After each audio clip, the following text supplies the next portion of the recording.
गणित भाग 1 प्रकरण 3 अंकगणिती श्रेणी 1 गुणांचे प्रश्न। पुढील प्रत्येक उपप्रश्नासाठी 4 पर्यायी उत्तरं दिली आहेत। यापैकी अचूक पर्याय निवडून त्याचे वर्णाक्षर लिहा। 2, 4, 6, 8 या अंकगणिती श्रेणीमध्ये सामायिक फरक किती आहे? सामायिक फरक काढण्यासाठी आधी आपण त्या संख्यांकडे बघूया। 2, 4, 6, 8 या संख्यांना T1, T2, T3 व T4 असे म्हणतात। अंकगणिती श्रेणीमधील फरक काढायचा असेल तर त्याच्यासाठी T2 - T1 किंवा T3 - T2 काढायचे असते, म्हणजेच पुढच्या संख्येतून मागची संख्या वजा करायची असते। इथे आपल्याला D काढायचा आहे। T2 आहे 4, त्याच्या मागची संख्या आहे 2, त्यामुळे आपला जो सामायिक फरक आहे तो 2 आहे। पर्याय C बरोबर आहे। 0, -4, -8, -12 या क्रमिकेचा सामायिक फरक काय? क्रमिका असू दे नाही तर अंकगणिती श्रेणी असू दे, फरक काढण्याचा आपला फॉर्म्युला जो आहे, सूत्र जे आहे ते एकच आहे। दुसरे पद वजा पहिले पद। कशातूनही 0 वजा केल्यानंतर आपल्याला ती संख्या हेच आपले उत्तर मिळते, त्यामुळे सामायिक फरक हा -4 आहे। ए म्हणजे पहिले पद, ते पहिले पद आपले 5 आहे, त्यामुळे आपला पर्याय D बरोबर आहे। नैसर्गिक संख्यांच्या प्रमाणे विशिष्ट क्रमाने मांडलेल्या संख्यांच्या समूहाला क्रमिका असे म्हणतात। पहिले पद -2 साधारण फरक -2 असलेल्या अंकगणिती श्रेणीची पहिली 4 पदे पुढील प्रमाणे आहेत। अंकगणिती श्रेणीची पदं काढताना पहिलं पद दिलेलं आहे, पुढचं पद काढण्यासाठी या पदामध्ये फरक मिळवायचा असतो, त्यामुळे हे आपलं पहिलं पद आहे। दुसरं पद कसं मिळेल, ज्याला आपण T1 म्हणतो, दुसरं पद कसं मिळेल तर याच्यामध्ये हा जो सामायिक फरक आहे तो मिळवायचा असतो, त्यामुळे हे जे अधिक चिन्ह आहे ते आतलं चिन्ह बदलू शकत नाही, त्यामुळे हे -2 संख्यांची चिन्ह समान असल्यामुळे त्यांची बेरीज करायची आणि दोघांचं जे सामायिक चिन्ह आहे ते उत्तराचं चिन्ह असेल।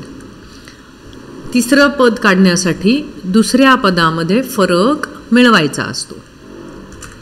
आपलं तिसरं पद आहे -4, त्याच्यामध्ये हा फरक आपल्याला मिळवायचा आहे, म्हणजेच -4 -2 चिन्ह सामायिक संख्यांची बेरीज आणि जे सामायिक चिन्ह आहे ते उत्तर आला, आणि हे आपलं पर्याय आहे, कारण -2 -4 -6 बाकी कुठल्याही संख्येमध्ये आता चौथं पद काढण्याची गरज नाही, काढायचंच असेल तर तेही आपण काढू शकतो। -6 अधिक -2 म्हणजेच -6 -2 आणि ते पद -8, त्यामुळे आपला पर्याय C बरोबर आहे। 1, 4, 7, 10, 13 या अंकगणिती श्रेणीमधील पुढील 2 पदे लिहा। पुढील पदं लिहिण्यासाठी आधी आपल्याला जी पदं दिलेली आहेत त्यातला सामायिक फरक किती आहे तो शोधला पाहिजे। सामायिक फरक कसा शोधायचा असतो? दुसरे पद वजा पहिले पद, म्हणजे इथे आले 3। मग आता 13च्या पुढची संख्या कशी मिळेल तर त्याच्यामध्ये तो सामायिक फरक मिळवायचा आहे, त्यामुळे आपलं पुढचं पद येईल 16। या 16मध्ये सामायिक बदल मिळवला असता त्याच्या पुढचं पद मिळेल 19, त्यामुळे 13च्या पुढची 2 पदं 16 आणि 19 आहेत। पहिली 2 पदं -3 आणि 4 आहेत. तर आपल्याला सामायिक फरक काढायचा आहे. सामायिक फरक म्हणजे दुसरे पद वजा पहिले पद. दुसरे पद आपले 4 आहे वजा पहिले पद हे -3 आहे. हा जो बाहेरचा वजा आहे तो आतलं चिन्ह बदलू शकतो आणि हे 2 वजा वजा अधिक होतात आणि आपलं उत्तर 7 येईल आणि आपला डी म्हणजेच सामायिक फरक जो आहे तो 7 आहे. एका अंकगणिती श्रेणीचे दुसरे पद म्हणजे T2 13 आहे. पाचवे पद म्हणजे T5 हे 25 आहे. तर तिचे 7वे पद आपल्याला काढायचे आहे. आता आपल्याकडे अंकगणिती श्रेणीच्या nव्या पदाचे सूत्र आहे. इथे आपल्याला दुसरी संख्या माहिती आहे म्हणजे nच्या जागेवर 2 लिहायचे आहे आणि आपल्याला मिळतं T2 बरोबर a पण माहीत नाही आहे आपल्याला, d पण माहीत नाही आहे. nची संख्या आपण 2 गृहीत धरलेली आहे. 2 वजा 1 म्हणजे 1 अधिक d. याच्यावरून आपल्याला एक सामायिक समीकरण मिळतं. a अधिक d बरोबर T2ची किंमत 13 आहे ते समीकरण आहे. तसेच आपल्याला अजून एक समीकरण मिळेल आणि ते nची व्हॅल्यू 5 लिहून मिळेल. इथे 5 लिहिले असता मिळेल आपल्याला T5 a प्लस 5 वजा 1 म्हणजे 4 गुणिले d. दुसरं समीकरण मिळालं आपल्याला a अधिक 4d बरोबर T5. T5 म्हणजे 5वे पद ते आहे 25. आता ही 2 समीकरणं बघितली असता ह्या समीकरणातील संख्या मोठ्या आहेत म्हणून मी आधी लिहूया ते आणि त्यातून हे समीकरण वजा करूया. वजा करताना या खालच्या समीकरणातील पदांची आपल्याला चिन्ह बदलावी लागतात. a वजा a म्हणजे इथे 0 झाले. इथे सहगुणक नाही म्हणजे 1 असतो. नवीन बदललेलं चिन्ह लक्षात घ्यायचं आहे. 4 वजा 1 म्हणजे झाले 3d. मोठा चिन्ह धन होतं त्यामुळे उत्तर पण धन असेल. तसंच 25 वजा 13 म्हणजे 12.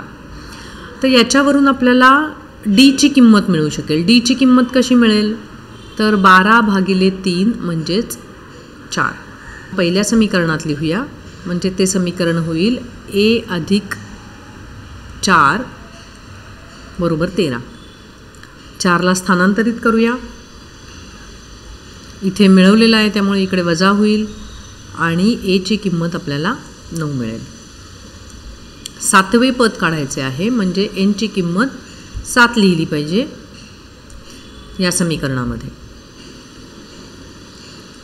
T7 aची किंमत माहिती आहे आपल्याला 9 अधिक n वजा 1 म्हणजेच 7 वजा 1 म्हणजे 6 गुणिले 4. 9 अधिक 24 म्हणजेच आपल्याला 7वे पद 33 असे मिळेल.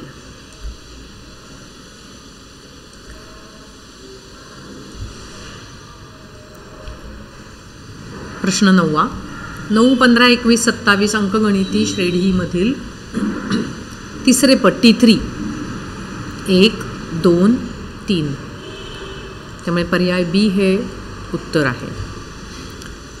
तसाच प्रश्न आहे 0 वजा 4 वजा 8 वजा 12 या अंकगणिती श्रेणीमधील दुसरे पद 1, 2. सो बी हा पर्याय बरोबर आहे.